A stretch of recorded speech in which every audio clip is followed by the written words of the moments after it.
नमस्कार सांग माने जय जगन्नाथ। आपण माने जानिथिबे क्षीर रसगुल्ला बनेबा। आज मु अमूल आपण मानक रसगुल्ला बनै कि देखैबी। ताहा पे पुणी मार्केट भलिया पूरा पूरी नरम। वीडियो को शेष पर्यंत देखंतु जानि परिबे केमिति आमे ताकू बनेबा। रसगुल्ला बनेबा पई प्रथमे हमको गोटे बड़ करेईटे आवश्यक। एठी आमे सब जिनिस को मेजरमेंट करि नबा, ताहले जाई आमे सब जिनिस परफेक्टली बनै परिबा। गोटे ताटिया मापिकी मु ताटिए अमूल लेइछि, सेथिरे 2 ताटिया उषम पानी मिसई देबा। उषम पानी देबा फल अमूलटे आमर पानी रे भल भाव मिसी जिवो। एबे गैस को ऑन करिबा। गैस को ऑन करिया परे मीडियम फ्लेम रे गैस को रखी आमे आस्ते आस्ते क्षीर को चलेबा। तापरे टिके हाई फ्लेम रे देला परे क्षीर टिके उतरी सारिबा परे आमे क्षीर रे आमे गैस को बंद करनेबा। गैस को बंद कर देला परे एठी मु 2 चामच विनेगर नेछि। 2 चामच विनेगर रे 2 चामच पानी देई से क्षीर रे आमे देई दबा। हम ताको आस्ते आस्ते चलेबा। ताको गैस ऑन करि जे देबेनी, नहले हमर छेना जो अछि ताको टाण होई जिवो।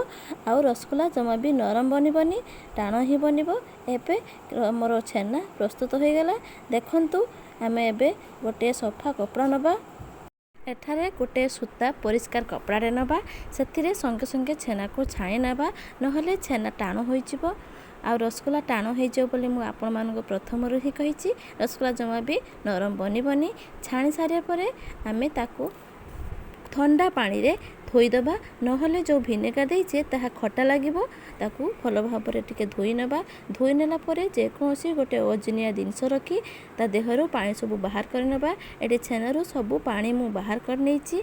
एबे एहा को आस्ते आस्ते प्लेन करके चकटी नेबा। मु जेमति चकटुछि सेमति चकटिबे। आउ रसगुल्लार शेप देई देबे। देखंतु एडी सब रसगुल्ला को मु सबु छेना को मु बॉल बनै सारिछि।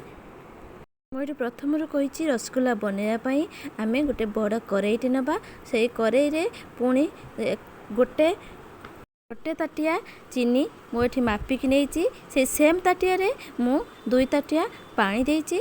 पानी एठी चीनी आउ पानी भल भाव मिसीगला परे गोटे फुट आसवा परे आमे बनै रखिथिबा बॉल सबू सेथिरे देइदबा। आउ फ्लेवर पाई 2टी अलैच एठी पकेबे। मुझे अलैच देवा पाई भूली जाइछि। या को ढांकुणी देई 10 मिनिट मीडियम फ्लेम रे फुटिया पाई छाड़ी दबा। 10 मिनिट मीडियम फ्लेम रे फुटिला परे आपण माने देखि पारथिबे रसगुल्ला सब केते बड़ बड़ होई जाइछि आ केते सुंदर देखा जाउछि। एठी छोट छोट ट्रिक को आमे जदि फॉलो करिबा ताहले आमे परफेक्ट रसगुल्ला घरे भी बनै परिबा। आपण मानको जदि एई भली नुआ नुआ वीडियो देखिबा को भल लागुछि ताहले कमेंट रे जणांतु। म आपण मानको पई नुआ नुआ वीडियो नै कि निश्चय आसीबे। आउ घरे एई भली रसगुल्ला बनै कि खांतु आ जणांतु केमति लागला। रहिली नमस्कार सांग माने जय जगन्नाथ।